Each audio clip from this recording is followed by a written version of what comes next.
남성교회는 대부분 가정을 책임지시는 가정이시고 또 사회의 일꾼이시고 또 교회의 일꾼으로 헌신하고 계십니다.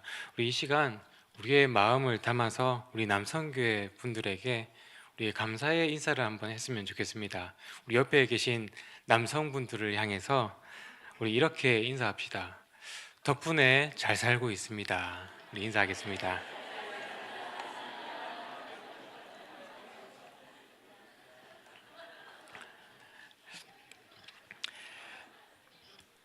이런 말이 있습니다. 한 가정에 행복하지 못한 자녀들이 있다면 그 뒤에는 행복하지 못한 어머니가 존재한다는 것입니다.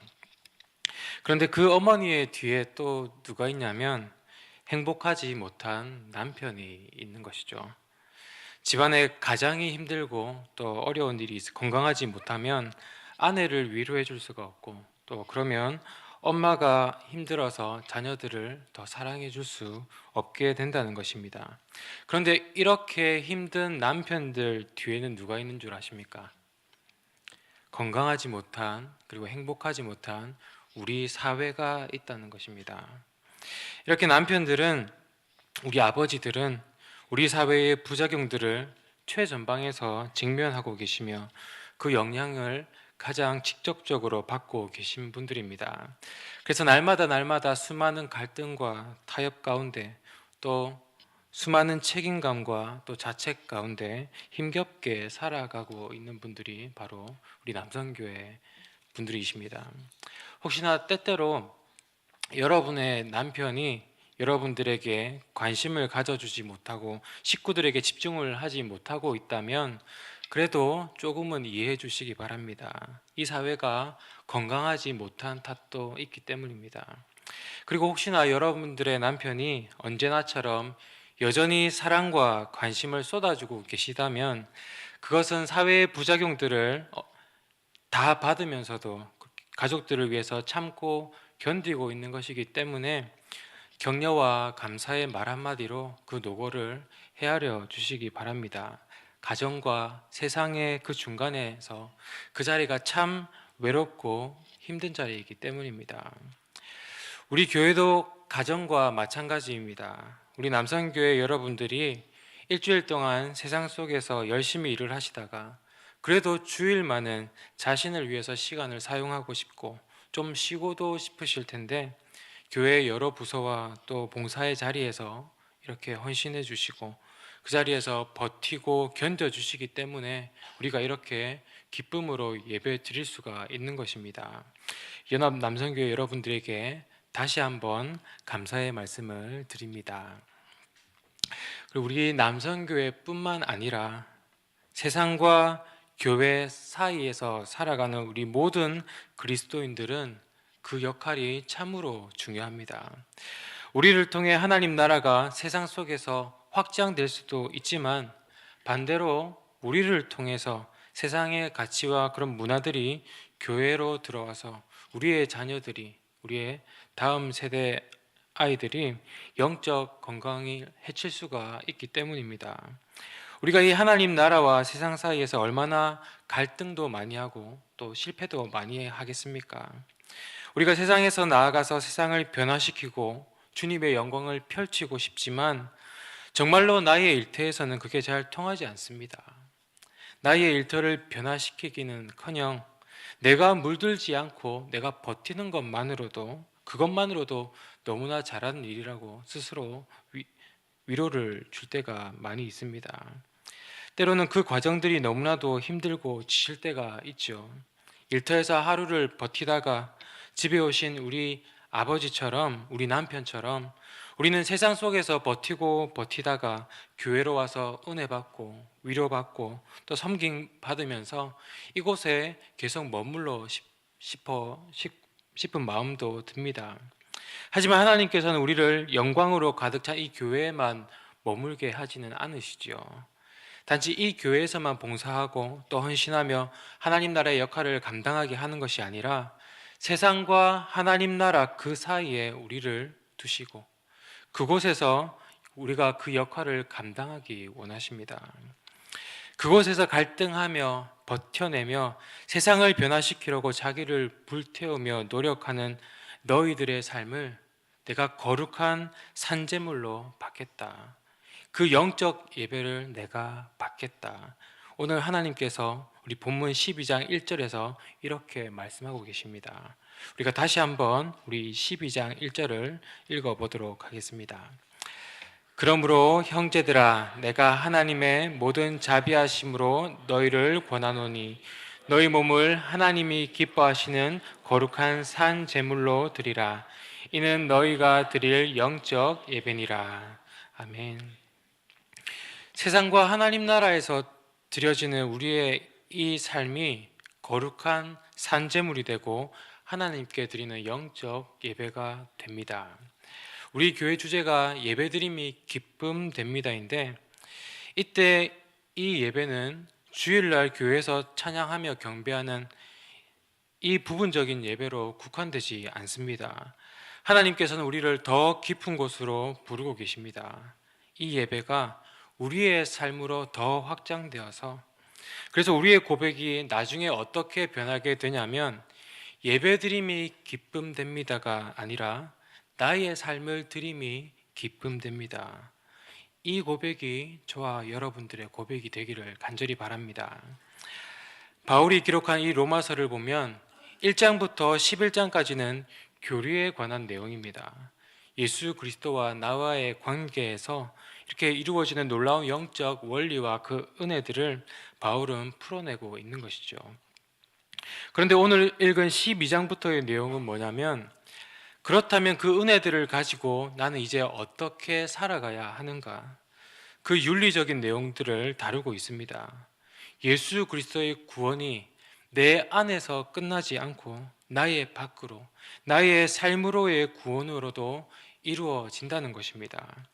그래서 하나님께서는 우리의 예배의 자리를 이 예배당에서 또 우리의 삶의 자리로, 우리의 가정으로, 우리의 일터로 계속 밀어내고 계신 것입니다. 이것이 바로 우리의 방향성입니다.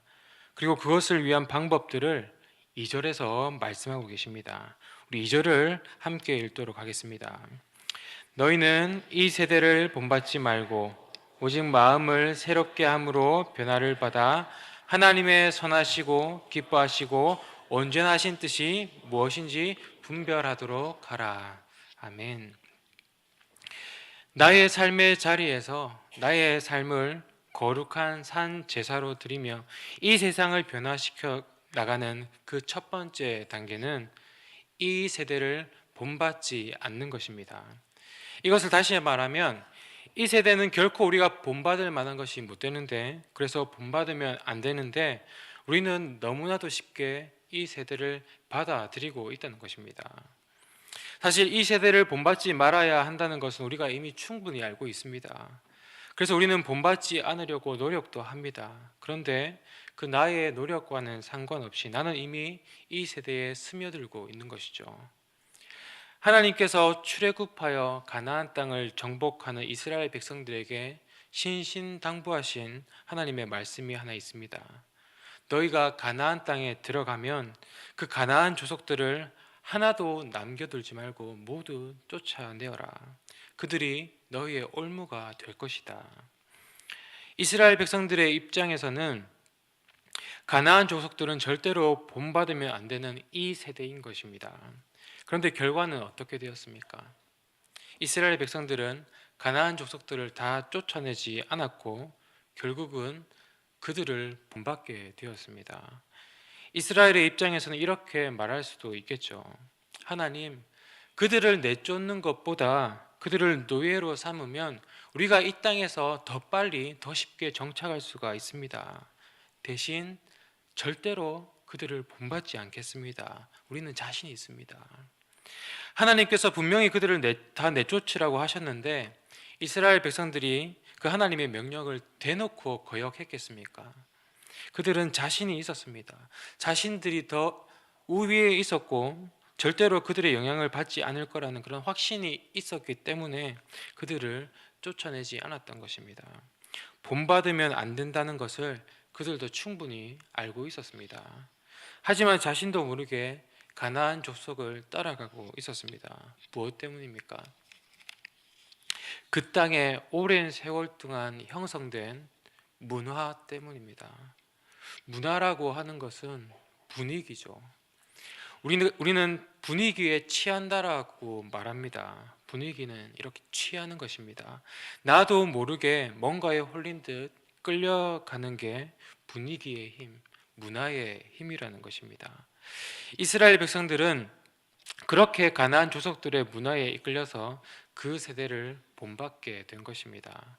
그래서 그 힘든 사사시대를 겪어야 했던 것이죠. 그리고 사무엘 선지자가 이스라엘을 다스리던 시대에 하나님은 이스라엘의 왕이 세워지기를 원하지 않으셨습니다. 하지만 백성들은 계속적으로 왕을 요구했죠. 왜 그렇습니까? 그 시대가 왕을 중심으로 여러 나라들이 강하게 세워지는 그런 시대였습니다. 이웃 나라를 보니까 왕이 있습니다. 그래서 아주 막강해 보이는 것입니다. 주변의 대부분의 나라들은 다 왕이 있는데 이스라엘에만 왕이 없었습니다. 그래서 뒤처지는 것 같고 불안해집니다. 그래서 그 시대의 분위기에 휩쓸려서 유행 따라 대세를 쫓아가는 것입니다. 그래서 어떻게 되었습니까? 이스라엘의 왕이 세워지고 열왕 시대를 지나면서 나라의 운명이 왕에 의해 좌지우지 되었습니다. 그러다가 남과 북으로 갈라지고 또 다른 나라에 의해서 멸망하기도 하고 또 포로로 끌려가고 국민들이 여러 나라로 해산되기도 했습니다. 그래서 그들은 끊임없이 그렇게 세상 문화에 휩쓸리게 되었던 것이죠. 지금 이 시대 역시 사단은 세상의 문화로 우리를 지배하려고 합니다. 성공을 추구하는 문화, 그 조직의 서열 문화, 음란한 문화, 무엇이든 돈으로 결론되어지는 그 경제 논리로 우리의 삶에 끊임없이 스며들고 있습니다. 우리가 교회에서만 살아간다면 어느 정도 방어가 되겠지만 이런 문화로 살아가는 사람들이 모인 그런 일터에서 어떻게 이 영향을 받지 않고 우리가 살아갈 수가 있겠습니까? 하나님의 말씀과 세상의 문화가 수도 없이 충돌하는 그 현장에 바로 여러분들이 서 계신 것입니다. 그럼에도 불구하고 하나님께서는 우리를 계속 그 자리로 밀어넣고 계십니다. 너희는 빛이다. 밝은 곳에만 다니지 말고 빛끼리만 뭉쳐 다니지 말고 어둠 속에서 빛을 비춰라. 교회로 도망치지 말고 그 자리에서 이 세대를 본받지 않는 그 힘을 세상에 보여줘라. 하나님께서 우리에게 말씀하고 계십니다. 우리는 그 힘을 가져야 합니다. 그래서 우리는 변화되어야 합니다. 우리가 거룩한 산재물로 영적 예배를 드리는 그 두 번째 단계, 오늘 말씀 2절 중간에 보면 오직 마음을 새롭게 함으로 변화를 받는 것입니다. 우리가 변화를 받을 때 힘을 얻게 되는데 우리는 변화를 받기 위하여 한 가지만 생각합니다. 그것이 무엇입니까? 기도하고 말씀 듣고 예배하며 은혜를 받는 것이죠. 맞습니다. 우리가 은혜를 받으면 우리는 변화되게 됩니다. 감정이 변하고 생각이 변하고 가치관이 변합니다. 그런데 그렇게 내가 변화되어도 세상으로 나가면 똑같습니다.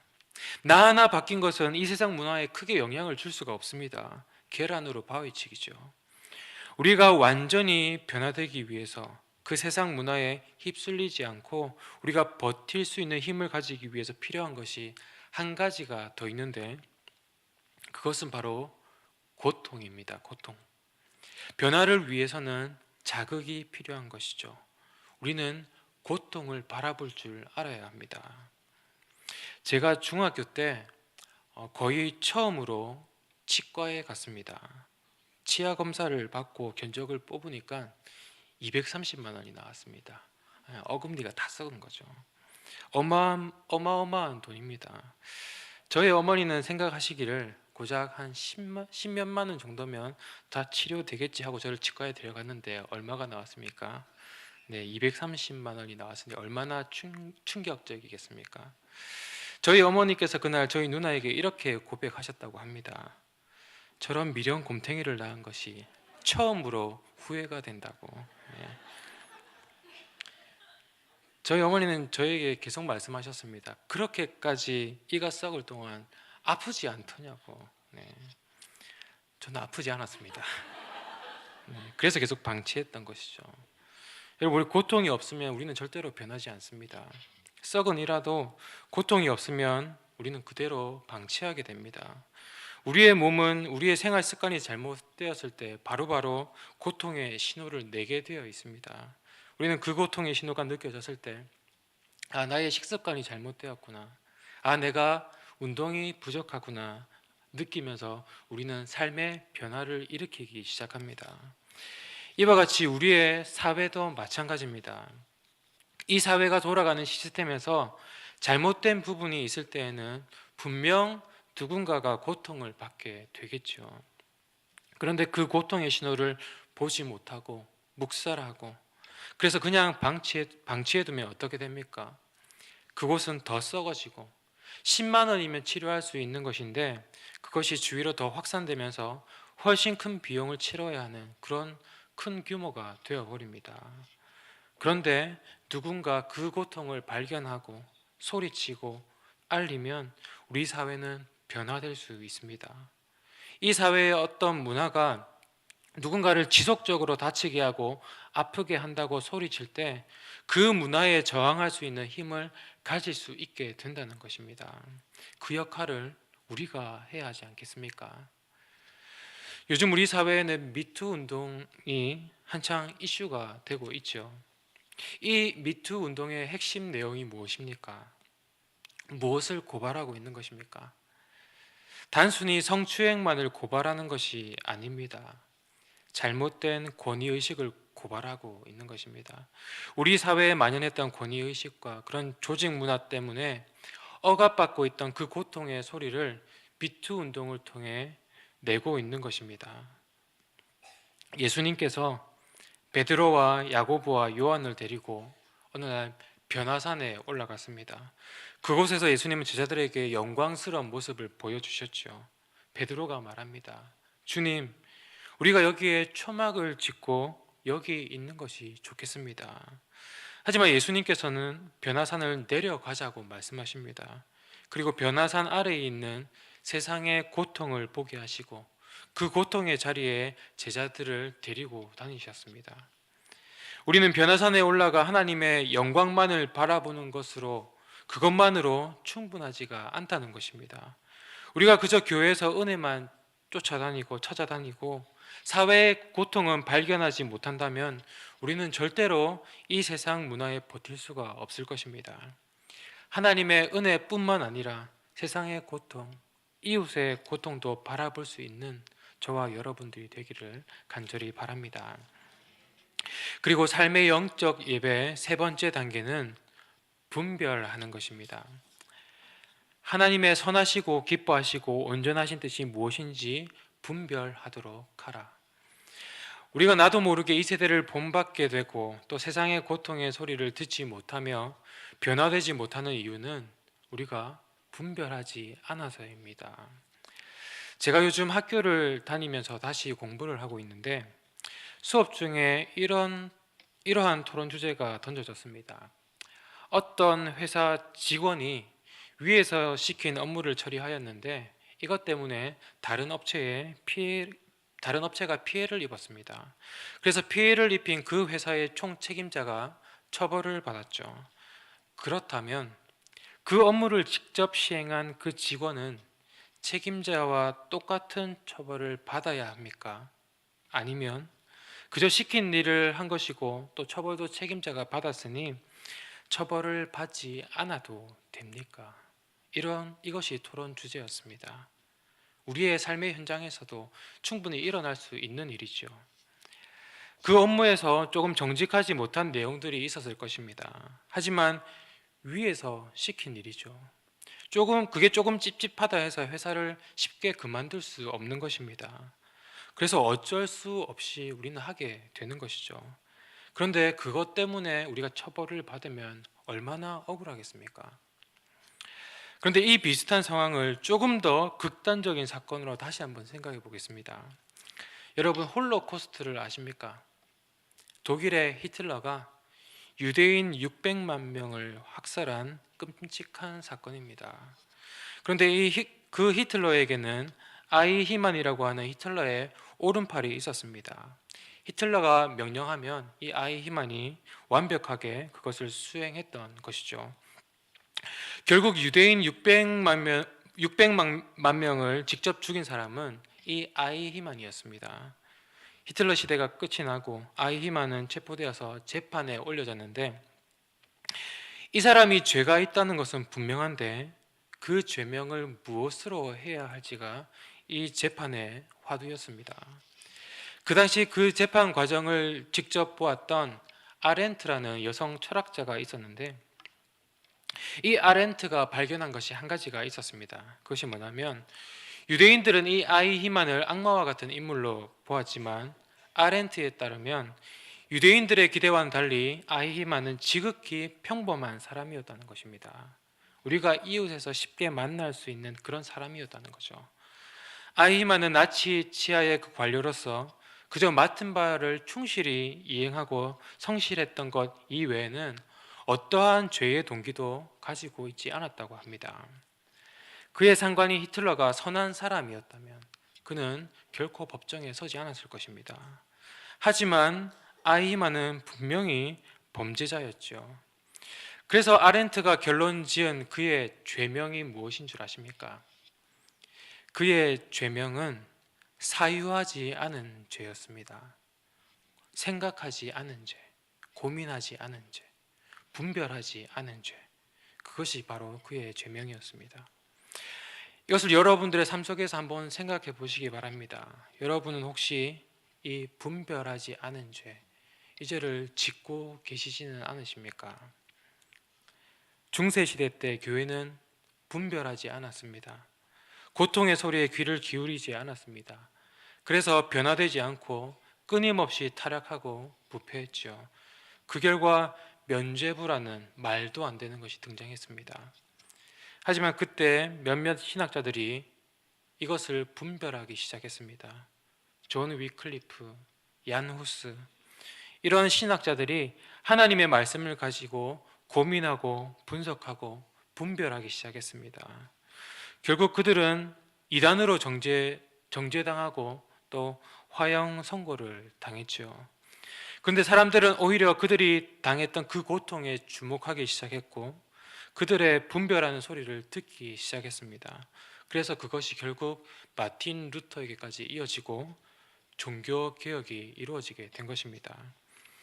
우리도 분별하지 않으면 타락하고 부패될 것입니다. 하지만 누군가 고통의 소리에 귀를 기울이고 목소리를 내고 하나님의 말씀을 가지고 고민하며 분별하기 시작할 때 우리는 새롭게 변화되기 시작하고 이 세상 문화에도 맞설 수 있으며 세상을 변화시킬 수 있는 그런 놀라운 힘을 가질 수 있게 된다는 것입니다. 하나님께서는 이 일을 위하여 내일부터 또다시 여러분들을 세상 속으로 보내실 것입니다. 그곳에서 여러분들을 빛이 되게 하시고 소금이 되게 하셔서 이 세상을 밝게 비추고 새롭게 하실 것입니다. 이 교회에서의 예배는 오늘 이것으로 끝이 나지만 내일부터는 하나님의 이 말씀을 가지고 또 한번 힘차게 살아가시기를 바랍니다. 그래서 여러분의 삶 전체를 하나님께 거룩한 산제사로 드리며 하나님 기뻐하시는 그 영적 예배를 기쁨으로 드리는 저와 여러분들이 되기를 간절히 바랍니다. 기도하겠습니다. 사랑의 주님, 오늘도 이 거룩한 주일날 주님의 성도들이 함께 예배하며 또 주님의 영광을 바라보게 하시니까 참으로 감사합니다. 이제는 변화산을 내려가자고 하시는 주님의 그 말씀처럼 내일부터 우리가 세상 속으로 다시 나아갑니다. 그 삶의 자리 가운데 성령님 함께 동행하여 주시옵소서. 우리가 이 세대를 본받지 않도록 깨어있게 하여 주시고 이 세상 가운데 고통받는 자들, 연약한 자들을 바라볼 수 있는 마음 또한 허락하여 주셔서 매 순간 하나님의 뜻을 분별하며 살아가는 저희들이 되게 하여 주시옵소서. 우리의 삶의 자리에서 드려지는 이 영적 예배를 하나님 기쁘게 받아주시고 그 기쁨이 우리의 삶에도 충만하여지는 은혜 내려 주시옵소서. 모든 말씀 예수 그리스도 이름으로 기도드립니다. 아멘.